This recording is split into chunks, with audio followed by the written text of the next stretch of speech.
तुमच्याकडे फक्त 24 तास आहेत। पुढच्या 24 तासात भारत सोडा, नाहीतर शिक्षेसाठी तयार राहा। हे शब्द आहेत आसामचे मुख्यमंत्री हिमंता बिस्वा शर्मा यांचे। आसाममधील बांगलादेशी नागरिकांना आसाम सरकारने पुढच्या 24 तासात आसाम सोडून देण्याचे निर्देश दिले आहेत। त्यासाठी त्यांनी त्यांच्याकडे असणारी एक स्पेशल पॉवर अंमलात आणली आहे।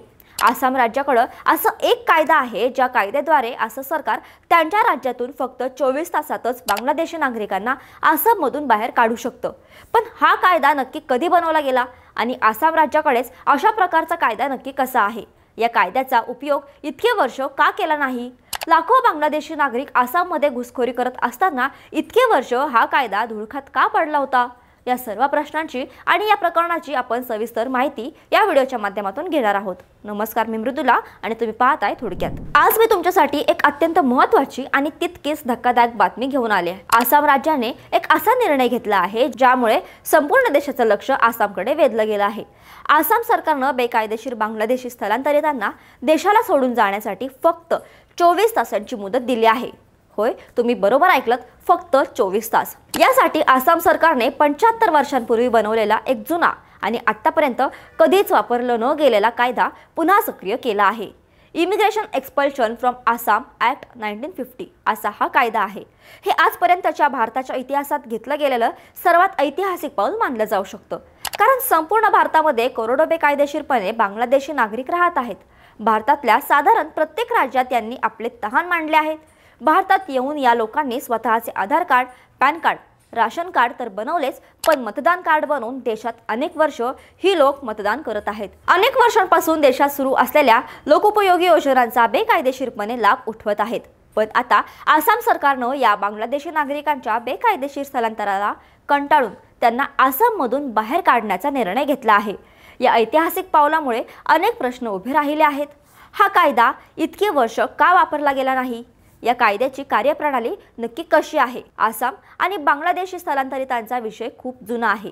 फाळणीनंतर ईस्ट पाकिस्तान म्हणजेच आजच्या बांगलादेशमधून मोठ्या संख्येने लोक बेकायदेशीरपणे आसाममध्ये येत आहेत।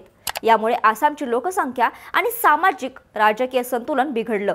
बेकायदेशीरपणे स्थलांतर करून या लोकांनी आसाममध्ये चक्क सरकारी योजनांचा लाभ उठवण्यास सुरुवात केली। पुढे हळूहळू आसाममध्ये या बांगलादेशी स्थलांतरितांमुळे गुन्हेगारी मोठ्या प्रमाणात वाढली। तसेच या लोकांना कंट्रोल करणं देखील आसाम सरकारच्या हातून जात होतं। बेकायदेशीर स्थलांतरितांना ओळखणं आणि त्यांना परत त्यांच्या देशात पाठवणं ही आसामसाठी कायमच एक मोठी डोकेदुखी राहिली आहे। या समस्येवर तोडगा काढण्यासाठी 1950 साली हा विशेष कायदा बनवण्यात आला। 1950 मध्ये पंडित जवाहरलाल नेहरू यांनी हा कायदा बनवला। या कायद्याद्वारे आसाम सरकार बांगलादेशी घुसखोरांना राज्याच्या बाहेर हाकलू शकतं असा अधिकार देण्यात आला। हा कायदा केंद्र सरकारनं बनवला होता आणि राज्यानं विशेषतः आसामला बेकायदेशीर स्थलांतरितांना ओळखण्याचा आणि त्यांना परत पाठवण्याचा अधिकार दिला होता। पण मग हा प्रश्न पडतो की हा कायदा इतके वर्ष का सुप्त राहिला? याचं उत्तर आपल्याला इतिहासात मिळतं।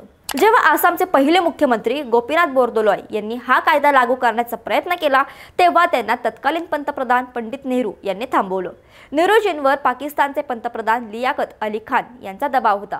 लियाकत अली खान यांनी आक्षेप घेतला की आसाम सरकार या कायद्याचा वापर करून अल्पसंख्याक समुदायाच्या लोकांना लक्ष्य करत आहे। यावर नेहरूजींनी अल्पसंख्याकांचं संरक्षण करण्याचं आश्वासन दिलं आणि नेहरू लियाकत करारामुळे हा कायदा लागू करण्यात आला नाही। याचा परिणाम असा झाला की आसाममध्ये बेकायदेशीर स्थलांतरितांची समस्या वाढत राहिली। पण हा कडक कायदा मात्र 75 वर्ष धूळखात पडून राहिला। नेहरू लियाकत करारामुळे भारत आणि पाकिस्तान या दोनही देशांमधील अल्पसंख्याकांना संरक्षण देण्यात आलं, ज्यामुळे इतके वर्ष भारतामधून या घुसखोरांना बाहेर काढण्यात आलं नाही। उलट या लोकांची लोकसंख्या दिवसेंदिवस वाढतच गेली। पण याच कराराद्वारे पाकिस्तानमधील आणि बांगलादेशमधील अल्पसंख्याक हिंदूंना देखील सरकार संरक्षण देईल असा प्रस्ताव होता। पण आज पाकिस्तान आणि बांगलादेशमध्ये हिंदूंची किती लोकसंख्या आहे आणि किती त्या लोकांवर अत्याचार होत आहेत याची आपण कल्पना देखील करू शकत नाही। नेहरूंनी पाकिस्तानला वचन दिलं की मुस्लिम अल्पसंख्याक आणि घुसखोरांना संरक्षण देण्यात येईल, पण पाकिस्तान आणि बांगलादेशमध्ये मात्र हिंदू आता नावाला देखील राहिले नाहीत। पण आता आसामचे मुख्यमंत्री हिमंता बिस्वा शर्मा यांच्या सरकारनं एक मोठा आणि धाडसी निर्णय घेतला आहे। त्यांनी हा ऐतिहासिक कायदा पुन्हा एकदा सक्रिय केला आहे। या कायद्यानुसार स्थलांतरितांना हाकलून देण्याचा अधिकार केंद्र सरकारने आसाम सरकारला दिला आहे आणि आसाम सरकारनं तो अधिकार जिल्हा स्तरावरच्या जिल्हा आयुक्तांना सोपवला आहे। पण आसाममधून हाकलून देण्याचा आदेश फक्त त्या व्यक्तींना दिला जातो जे महत्त्वाच्या 2 अटी पूर्ण करतात। पहिली अट आहे ती व्यक्ती बेकायदेशीर स्थलांतरित आहे आणि दुसरी म्हणजे ती व्यक्ती आसामच्या किंवा भारताच्या आंतरिक सुरक्षेसाठी आव्हान निर्माण करत आहे। जिल्हा आयुक्तांनी बेकायदेशीर स्थलांतरितांना केलेल्या घुसखोरांना ओळखल्यास त्यांना फक्त 24 तासांची मुदत दिली जाते। एवढंच नाही तर त्यांना परत बांगलादेशला जाण्यासाठीचा निश्चित मार्ग सुद्धा स्पष्टपणे सांगितला जातो। जर स्थलांतरितांनी 24 तासात देशाबाहेर जाण्याचा आदेश पाळला नाही तर त्यांच्यावर मोठी कारवाई होते। त्यांना 3 वर्षापर्यंतचा कारावास दंड लावला जातो आणि शिक्षा पूर्ण झाल्यावरही त्यांना परत बांगलादेशात पाठवलं जातं। त्यामुळे सन्मानानं परत जाणं हे त्यांच्यासाठीचं फायद्याचं ठरतं। इतर सामान्य प्रक्रियांमध्ये पकडलेल्या स्थलांतरितांना परत पाठवण्यासाठी भारत सरकारला बांगलादेश सरकारशी राजनैतिक बोलणी करावी लागते। बांगलादेश सरकार बहुतांश वेळा त्यांना आपले नागरिक मानण्यास नकार देते आणि त्यामुळे स्थलांतरित डिटेन्शन सेंटरमध्ये अडकून पडतात। पुढे ते आपल्याच देशात राहतात, पण या कायद्यात कोणत्याही समन्वयाची गरज नाही। या कायद्यामुळे बांगलादेशी सरकारसोबत कोणत्याही प्रकारची बोलणी करण्याची गरज नाही।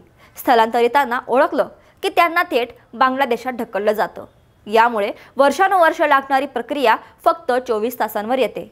एवढी जलद प्रक्रिया असल्याने अनेक मानवी हक्क संघटनांनी यावर टीका केली आहे। या निर्णयावर टीका करणाऱ्यांचं म्हणणं आहे की केवळ 24 तासात एखाद्या व्यक्तीला विदेशी ठरवून त्याला परत पाठवणं म्हणजेच अन्याय आहे। जर एखाद्या भारतीय नागरिकाला चुकून विदेशी ठरवलं गेलं तर त्याला स्वतःचं नागरिकत्व सिद्ध करण्यासाठी 24 तास अपुरे आहेत। या सगळ्या आक्षेपांवर आणि शंकांवर सुप्रीम कोर्टानं 2014च्या एका निकालात स्पष्ट आणि महत्त्वपूर्ण निकाल दिला आहे।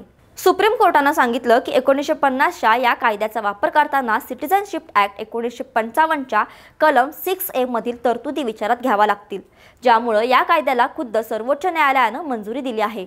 सर्वात महत्त्वाची अट म्हणजे जिल्हा आयुक्त स्वतःहून कोणालाही विदेशी बांगलादेशी ठरवणार नाहीत। बेकायदेशीर स्थलांतरित कोण आहे आणि कोण नाही हे ठरवण्याचा अधिकार फक्त आणि फक्त फॉरेनर्स ट्रिब्युनलला आहे। याचा अर्थ असा की जिल्हा आयुक्त फक्त त्या स्थलांतरितांना 24 तासात परत पाठवू शकतात ज्यांना फॉरेनर्स ट्रिब्युनलनं आधीच विदेशी म्हणून घोषित केलं आहे। त्यामुळे इथे संपूर्ण कायदेशीर प्रक्रिया पाळली जाते। सप्टेंबर 2025 मध्ये या कायद्याच्या अंमलबजावणीसाठी आसाम सरकारनं मानक कार्यप्रणाली तयार केली आहे। यात स्पष्टपणे नमूद केलं आहे की कोणत्याही व्यक्तीला परत पाठवण्यापूर्वी सुप्रीम कोर्टाच्या या न्यायिक मार्गदर्शक तत्वांचे पालन करणं आवश्यक आहे। यामुळे एका बाजूला कायद्याची अंमलबजावणी कायम आहे तर दुसऱ्या बाजूला न्यायिक तपासणीमुळे मानवी हक्कांचे आणि योग्य प्रक्रियेचे संरक्षण केलं जातं। 75 वर्षांनंतर या जुन्या आणि शक्तिशाली कायद्याचा वापर सुरू होणं हे आसाममधील बेकायदेशीर स्थलांतरांच्या समस्येवर एक निर्णायक पाऊल आहे। या कायद्यामुळे बेकायदेशीर स्थलांतरितांना ओळखणं आणि त्यांना परत पाठवणं ही प्रक्रिया आता वर्षांऐवजी काही दिवसात पूर्ण होणार आहे। हिमंता बिस्वा शर्मा यांच्या सरकारनं सुप्रीम कोर्टाच्या मार्गदर्शक तत्वांचे पालन करून देशाच्या अंतर्गत सुरक्षेसाठी आणि आसामच्या नागरिकांसाठी एक महत्त्वाचा निर्णय घेतला आहे। आसाम सरकार आणि मुख्यमंत्री हिमंता बिस्वा शर्मा यांच्या या निर्णयाबद्दल तुम्हाला काय वाटतं? असा निर्णय संपूर्ण भारतात लागू करायला हवा का? भारतामध्ये जे बेरोजगारी आणि गुन्हेगारी वाढत आहे त्यासाठी या बांगलादेशी घुसखोरांना देशाच्या बाहेर काढणं योग्य आहे का? तुमची मतं आम्हाला खाली कमेंट्समध्ये नक्की सांगा। अशाच बातम्यांसाठी थोडक्यातला नक्की सबस्क्राइब करा।